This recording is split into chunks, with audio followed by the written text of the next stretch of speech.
What's going on, guys? Welcome to MDOR. On today's episode, it's jam-packed. I finally converted my 64-inch machine to a 72-inch with the HCR setup, added a dump pipe and some other small things. So we took it out to the dunes to do some testing and see how the new suspension does. Well, we ended up breaking it. Is that fun? Yep, we're walking. It's done. It's shot. So stay tuned.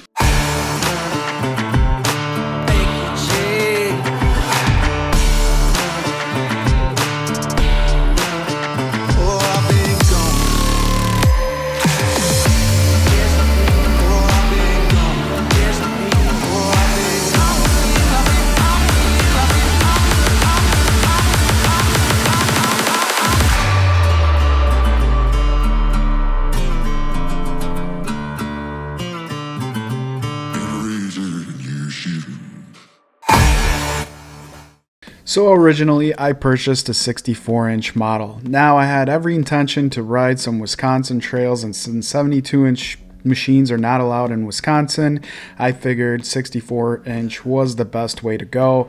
Now, after riding a few trails in Wisconsin, I quickly realized that I made a mistake. Now, if you're 75 or over and you live in a retirement community, that's probably one of those things where you take your side-by-side out for a Sunday stroll, then Wisconsin trails are for you. And the fact that the DNR is willing to give you a ticket for even just looking at them, it wasn't a place that I wanted to ride. After hitting the dunes multiple times with a Can-Am, I quickly realized that a 72-inch machine would probably be way better. So from that moment on, I was set on converting my Can-Am to a 72-inch.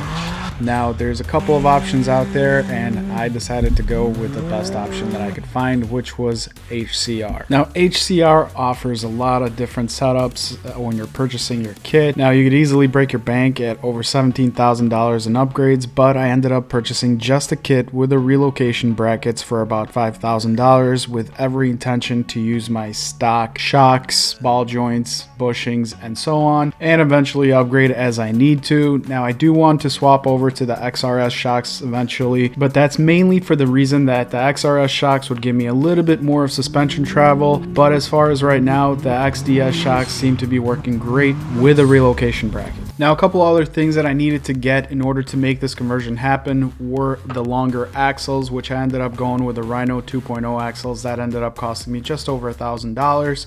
I also ended up picking up a bump steer delete kit from Shock Therapy, which converted my machine for the steering part of it to a 72, since I bought the kit that was meant for a 72-inch machine. And that ended up costing another $200 or so. And then last but not least, I had to get the rear radius rods. So I ended up going with agency power, and that ended up costing me around another $600 or so. So I'll go over the whole installation and things that I ran into. But one of the things that I do want to mention is I picked up the kit from HCR unfinished, so it was bare steel, and I ended up powder coating it myself. Now I have a whole separate video on that. The link is in the description, and I'll put a link up on top. If you guys are curious how to do it at home yourself and get the same results that I did, go ahead and click that link. Now, I couldn't decide what color I wanted to do, and I wasn't sure, so I ended up just ordering bare steel, and finally I decided to go with Illusion Red. I believe HCR charges like $700 to have it powder coated before they ship it to you in that same color, and I ended up getting it done at home for way cheaper than that. Now, if you don't have the ability to powder coat at home, or you don't have the interest in that, $700 is really not that bad for Illusion Red, especially with the amount of work that's involved to do the whole entire kit. And kudos to HCR for offering a whole bunch of different colors that you could choose from to have it powder coated in. Now let's talk about quality from HCR. Now, the welding on the kit is unreal. This literally matches up to those welding porn videos that you end up going down the TikTok rabbit hole at 2 o'clock in the morning. It's just perfect. I mean, the finish is clean, it looks nice, everything is perfectly welded, and I couldn't find anything that would piss me off for any reason. So the first thing I gotta do is get this kit cleaned up, sandblasted, and get it powder coated. So let's jump right into that.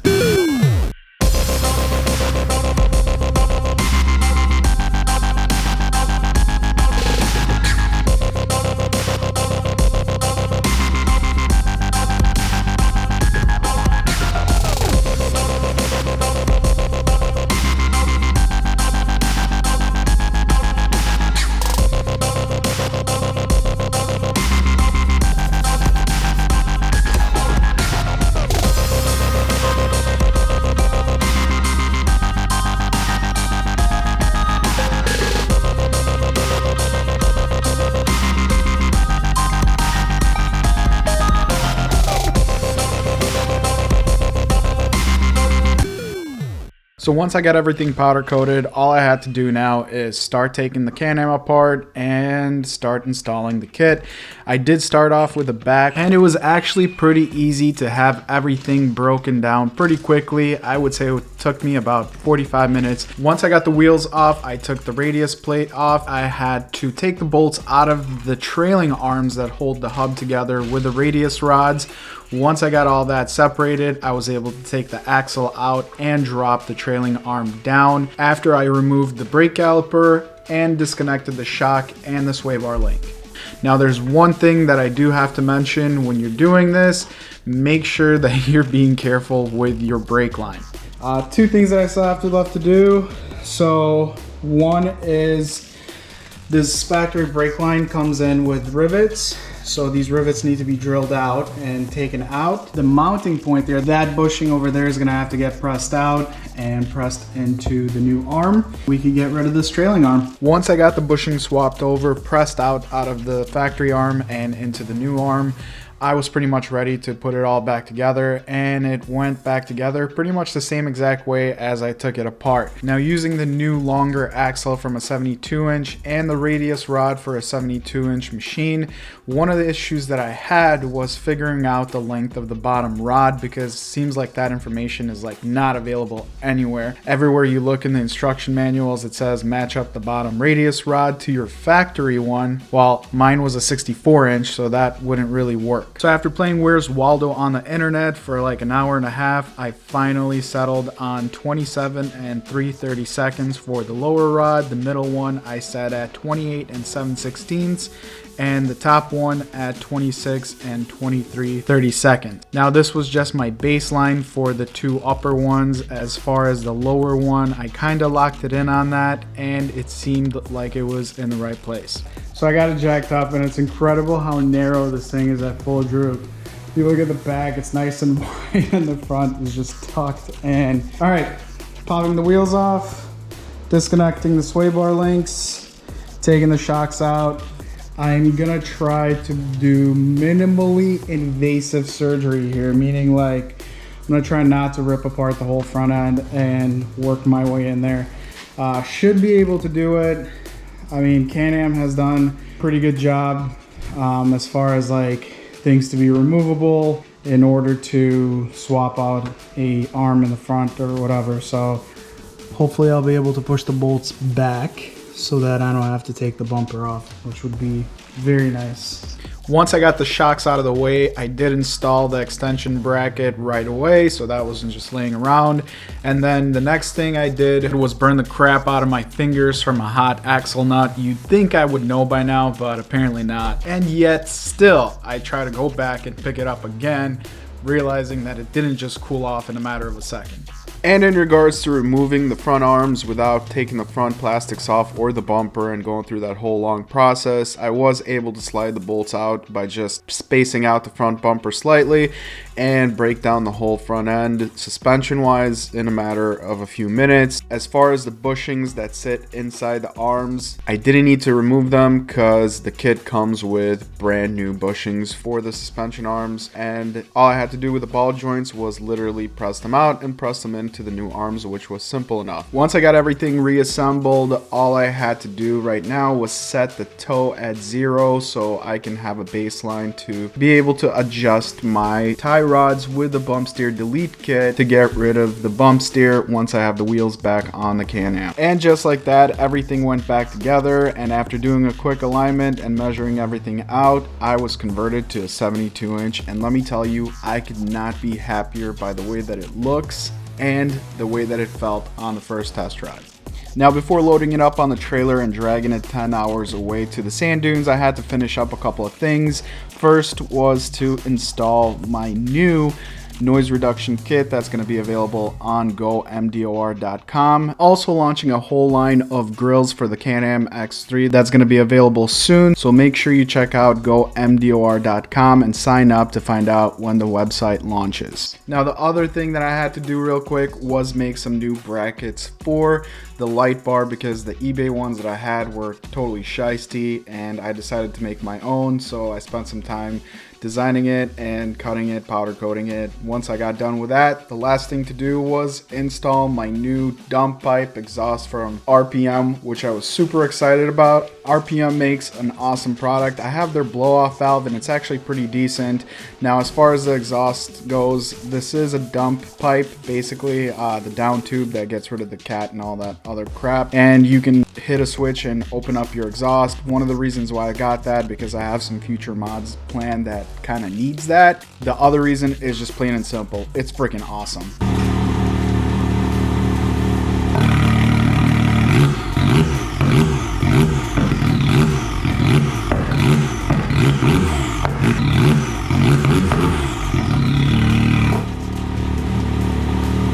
Once I got all the wiring figured out for the exhaust and everything buttoned up, it was time to hit the dunes. So I called up my buddy from Chicago and I met him at the Silver Lake Sand Dunes, and it was time to see how much of a difference did the new suspension make going to a 72-inch. It was Raul's first time at the dunes, so I wanted to make sure that I don't disappoint him. Might as well do the test hill right away. Ready?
So I haven't done much shock adjusting.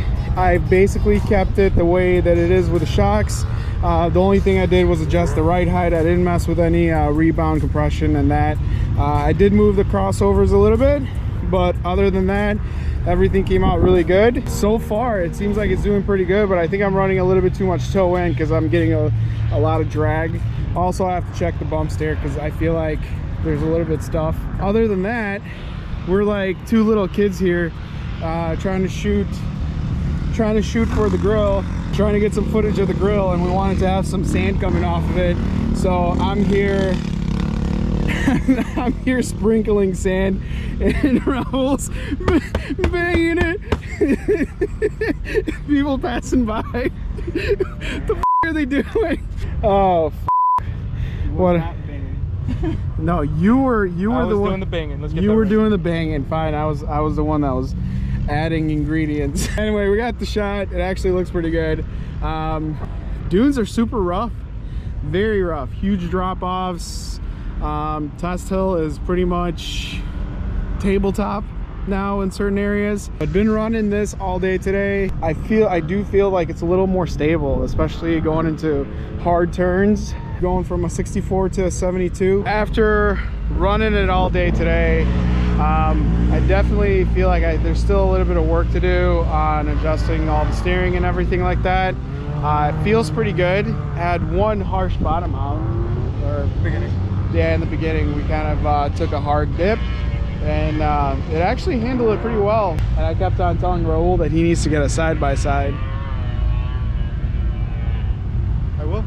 Yeah. And then we're gonna play cops and robbers. He'll chase me, I'll chase him, and he said he'll bring the... As long as he brings handcuffs. I thought you were gonna bring the handcuffs. So after taking a quick break, we decided that we were going to do some drag racing. Now it all sounded fun, but unfortunately, the first car that we got to race was the Ghoul. Obviously built by the side-by-side Block Boys, which is just insane. I mean, the thing is pretty much completely built with a big turbo, paddles, and it's a two-seater.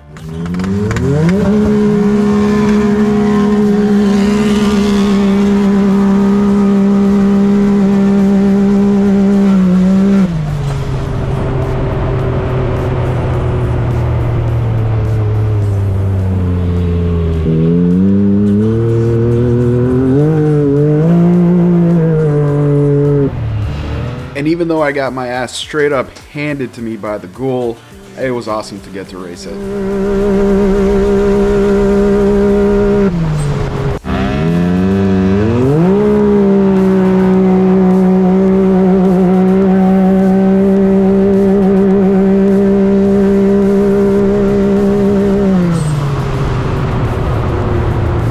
And after doing a bunch of drag racing on the sand with my KM3s running the 32-inch tires, definitely slowed me down a little bit. On top of that, it is a mud terrain, so it's not really set up for that type of sand racing, I guess you should say. And definitely my next mod, I think, for the dunes has to be paddles. Even though I love my KM3s for daily driving and for trails, crawling, and other things, they definitely have a hard time hooking up in the sand off the line. So after having a bunch of fun drag racing people, we decided that it was time to go do some more jumping and get more footage of that.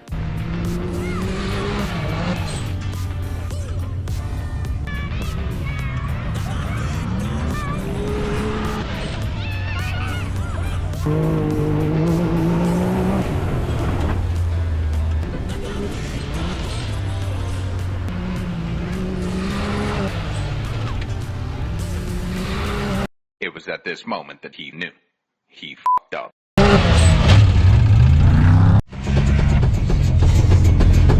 Dude, that's bad. Dude, look at it. Look at the drive shaft. Yep, it's done.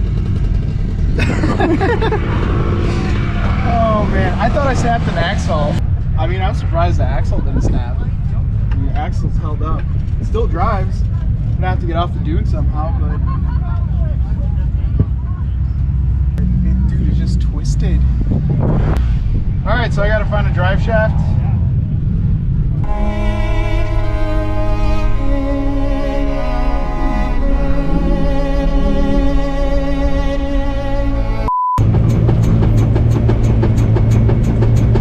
Was that fun?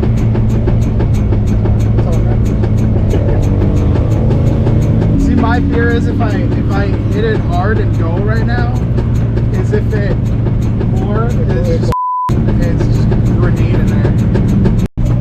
I'm a little ashamed right now, actually.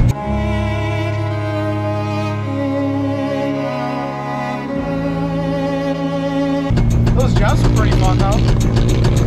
The suspension handles great. My new aftermarket drive shaft is gonna handle great. Turn the music up so we don't hear it. Silverback's closed. We're screwed. We're done with a Can-Am for the dunes for the weekend. It kind of sucks because it's not even evening yet, and we still have Sunday. So hell yeah! Well, I'm just vibing at this point.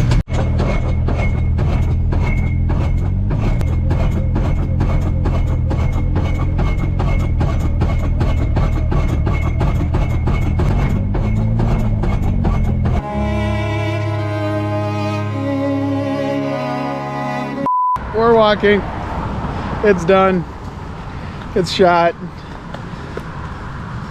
Nobody has Silverback doesn't have a drive shaft available, so guess we're done for the day. You run until you break it. That's broken. It's broken. Hey, pull your pants on, maybe we can hitch a ride. How long do we have to walk? I don't know. I don't even know where I'm at.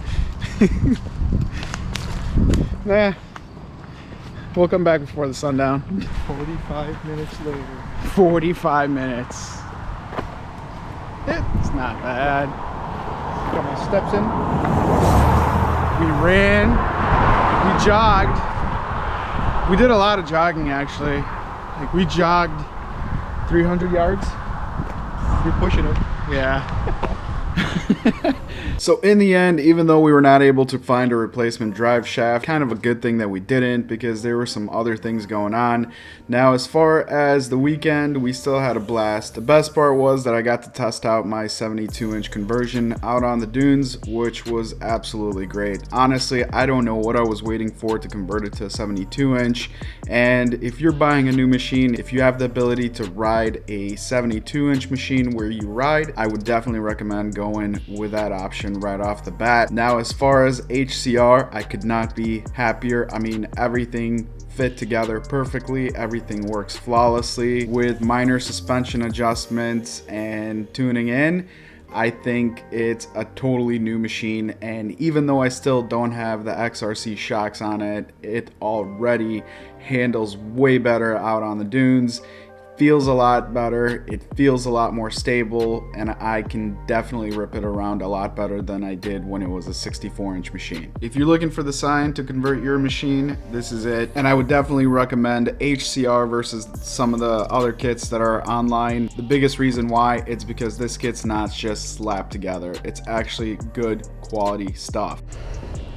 So I'm back in Tennessee, got it parked in the garage, finally came home. We got it back up on a trailer. Well, things are not looking good because having it parked here overnight. Yep, that's gear oil. I can see that it's leaking out from the bottom, so I'm expecting a crack in the case. Take out the seat and take out the drive shaft and see how badly mangled that is. So I got the drive shaft out and it does not look pretty. It's definitely twisted up like a pretzel. You can see how bad it bent because it was rubbing on the frame here, and this piece too was all notched up and beat up. The powder coating came off and everything. I'm gonna call around a couple places and see if I could get a replacement drive shaft. Anyway guys, I got a lot of repairs to do for my next trip. If you guys enjoyed the video, make sure you smash that like button, hit that subscribe button so you don't miss the update on this, and I will see you guys in the next video. Thanks for watching and have an awesome day. Later guys.